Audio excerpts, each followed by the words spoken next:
Assalamualaikum warahmatullahi wabarakatuh. Halo semuanya, balik lagi bersama gue Asmi di channel Asmonyong. Di cerita Sebat But episode 1.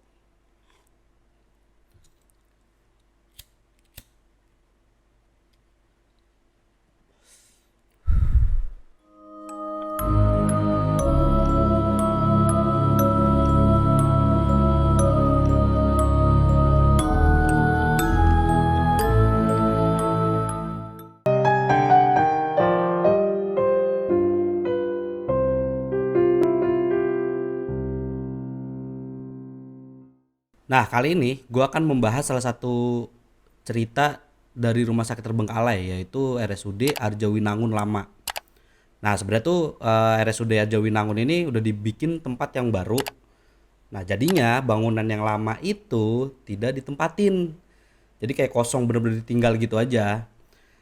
Nah, RSUD Arjawinangun lama ini adalah rumah sakit milik pemerintah daerah Kabupaten Cirebon yang sejarah awalnya berdiri itu adalah sebuah puskesmas yang dibangun pada tahun 1970-an. 1970-an berarti udah berapa tahun ya? Udah lama banget lah. Nah, Puskesmas Arjawinangun dahulu tuh dikenal sebagai pusat rehidrasi, untuk penderita diare. Nah, jadi kalau kalian yang kena penyakit diare kan jebrot-jebrot terus tuh. Terus akhirnya mengalami dehidrasi. Nah, di Puskesmas Arjawinangun inilah pusat rehidrasinya. Nah, gue nggak tahu tuh rehidrasi itu diapain karena gue juga belum pernah kan sakit sampai kayak gitu. Pokoknya dari dehidrasi sedang sampai yang berat untuk wilayah Kabupaten Cirebon belahan barat hingga akhirnya menjadi sebuah RSUD. Nah, RSUD-nya itu tuh juga gue nggak terlalu tahu kapan dia dijadiin RSUD-nya, diresmikannya lah itu gue nggak begitu tahu tuh di tahun berapa, tanggal berapanya. Nah, namun seiring berjalannya waktu tuh cerita-cerita serem mulai muncul nih dari rumah sakit Arjawinangun yang lama nih yang udah ditinggal. Ya dari para pegawai yang pernah bekerja di sono tuh dia selalu memiliki kisah-kisah aneh. What? Kisah-kisah aneh. Nah, contoh kayak kalau rumah sakit itu kan suka ada lorong-lorong kecil gitu antar kamar, antar tempat apa sih pemeriksaan segala macam kan. Nah, di lorong-lorong itu kata-kata para pegawainya suka terdengar suara-suara aneh. Nah, suara-suara anehnya ini gue nggak tahu kayak apa, suara hembusan nafas doang kah atau suara-suara yang sampai manggil si pegawai-pegawai, gue nggak begitu tahu ya. Dan beberapa juga ada yang mengklaim pernah melihat sosok di ruangan yang kosong di lantai bawah. Nah, ini kayaknya sih dia 3 lantai deh kalau rumah sakit Arjawinangun yang lama ini yang ditinggal. Nah, untuk sebagian besar orang pertama kali masuk RSUD Arjawinangun ini nih, apalagi pas malam hari nih ya, pengalaman yang wah mungkin yang nggak pernah terlupakan lah. Atau mungkin kayak vlogger-vlogger tempat-tempat horor terus nyoba nih malam-malam ke situ nih. Oh, kalau gua sih siang aja udah berasa ya, apalagi malam tuh. Sunyinya kayak gimana, terus apalagi satu-satunya pencahayaan itu tuh cuma dari sinar bulan yang samar-samar menyelinap masuk melalui jendela-jendela ventilasi atau pintu-pintu yang nggak kebuka. Yang nggak kebuka, yang kebuka, sorry, yang kebuka. Dan ya tahu sendiri kan kalau udah ada cahaya bulan terus debu-debunya itu tuh apa berterbangan itu kan wah, experience-nya dapet lah kalian lah kalau misalnya kalian mau nyoba ke tempat yang kayak gitu. Kalau gue jujur gue nggak mau. Nah, salah satu pengalaman yang paling baik diceritakan adalah tentang ruangan operasi tua di ujung lorong. Jadi di ujung lorong itu ada tempat ruang operasi. Nah, gue nggak tahu sebelah kanan atau kiri dah. Pokoknya tempat ruang operasi itu tuh di ujung lorong. Di sana beberapa perawat yang dulunya pernah bekerja di situ bersaksi tuh, bukan bersaksi lagi, bercerita telah mendengar suara-suara aneh ya kayak bisikan-bisikan dari sudut ruangan atau padahal tuh nggak ada orang di sekitarnya. Bahkan beberapa di antara mereka yang mengaku melihat bayang-bayangan tak berwujud yang bergerak di sepanjang dinding ruangan. Bayang-bayangan tak berwujud, ya itulah makanya yang gue bilang mengandalkan cuma dari sinar bulan atau mungkin kalian bawa senter, nah itu nggak banget deh. Nah, terus tidak hanya para perawat nih, dokter pun memiliki cerita-cerita yang menyeramkan tentang rumah sakit ini. Jadi ya nggak cuma perawat, dokter pun pernah merasakan kan, pernah dikasih tunjuk lah. Tetapi juga para pegawai lainnya juga sama, dokter, perawat, pegawai lain ya kayak kebersihan. Satu di antara mereka tuh ada yang gue bilang tadi petugas kebersihan. Nah, dia tuh udah bekerja selama bertahun-tahun, mengaku sering merasakan sesuatu yang tidak wajar ketika sedang membersihkan lorong-lorong yang sepi di tengah malam. Nah, diceritakan bahwa dia tuh pernah melihat bayangan putih yang terpantul di cermin di ruang tunggu. Wah, meskipun tidak ada orang lain di sana, sensasi dingin yang tiba-tiba menerpa tubuhnya juga sering kali ia rasakan, bahkan di ruangan yang penuh dengan peralatan medis yang memancarkan panas. Cermin berarti kayak dia lagi nyapu, terus di depannya situ tuh ada cermin nih. Dia cermin, apakah ada orang? Pas nengok ke samping, what? Tidak ada siapa-siapa ternyata. Wah, itu kacau sih kalau menurut gua. Kalau menurut gua pribadi ya, itu kacau sih. Nah, itu juga nggak heran tuh, keberadaan rumah sakit Arjawinangun ini nih telah menarik beberapa para vlogger-vlogger horor yang tadi gue bilang. Jadi ya mereka tertarik untuk menyelidiki fenomena-fenomena aneh yang ada di tempat itu. Mungkin kayak orbs atau suara-suara yang tadi dibilang di apa namanya di lorong-lorong kecil itu kan. Atau mungkin mau ngecek ke kaca yang ada yang tadi dibilang sama petugas kebersihannya, apakah beneran ada sesosok bayangan putih atau makhluk putih di belakangnya dia atau gimana, kita nggak pernah tahu ya para vlogger-vlogger ini mencari apa kan. Vlogger-vlogger ini tuh banyak yang berusaha mencari bukti kayak tentang keberadaan entitasnya yang tadi gue bilang, entah ops atau dari cerita-cerita sebelumnya kan.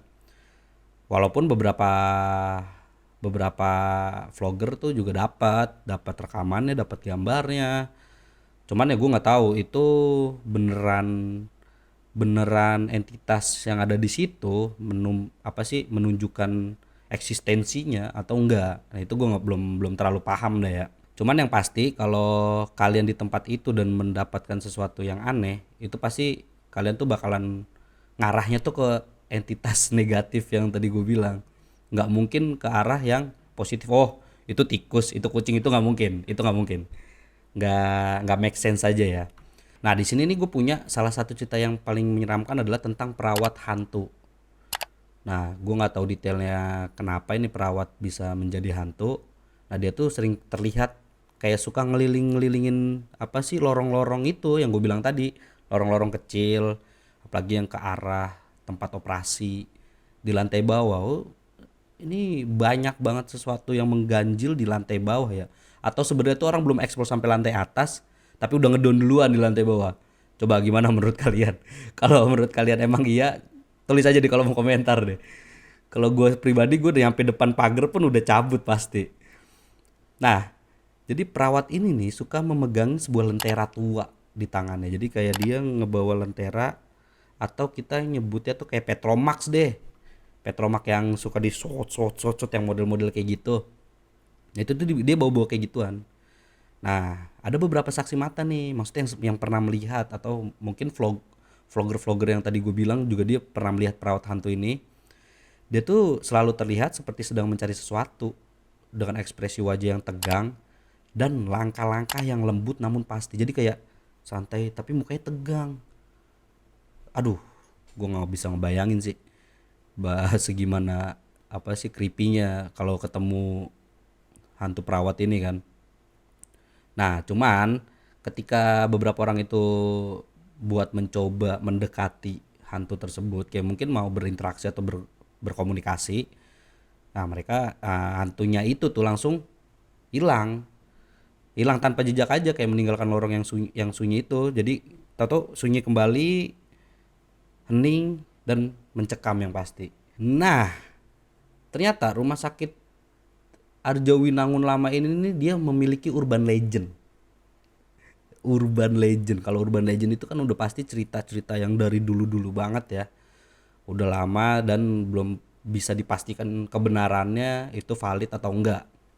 Jadi di rumah sakit Arjawinangun yang lama ini pernah menjadi subjek dari berbagai legend urban di kalangan penduduk setempat. Jadi kayak penduduk setempatnya itu tuh apa sih yang sekitaran rumah sakit ini itu punya cerita-cerita urban legend sendiri-sendiri. Nah, makanya kan yang tadi gue bilang itu nggak bisa divalidasi kebenarannya. Nah, katanya tuh yang salah satu paling melegenda adalah tentang seorang dokter jenius yang pernah bekerja di rumah sakit pada abad ke-19. Tapi dia akhirnya tuh bunuh diri karena telah melakukan beberapa eksperimen medis yang sangat kontroversial. Nah, kontroversial, eksperimen. Eksperimen yang kayak gitu tuh bener-bener susah banget dicari validasinya ya, karena satu juga apalagi abad ke-19, ini cuma dari cerita mulut ke mulut, nggak ada bukti konkretnya. Jadi terserah kalian mau percaya atau enggak tentang serangkaian eksperimen ini nih yang dokternya akhirnya bunuh diri. Coba kalian kalau percaya atau tidaknya tulis di kolom komentar ya. Nah, konon tuh jiwa dokternya masih menghantui lorong-lorong RSUD Arjawinangun lama ini. Jadi kayak mencari-cari korban baru untuk dieksperimenin.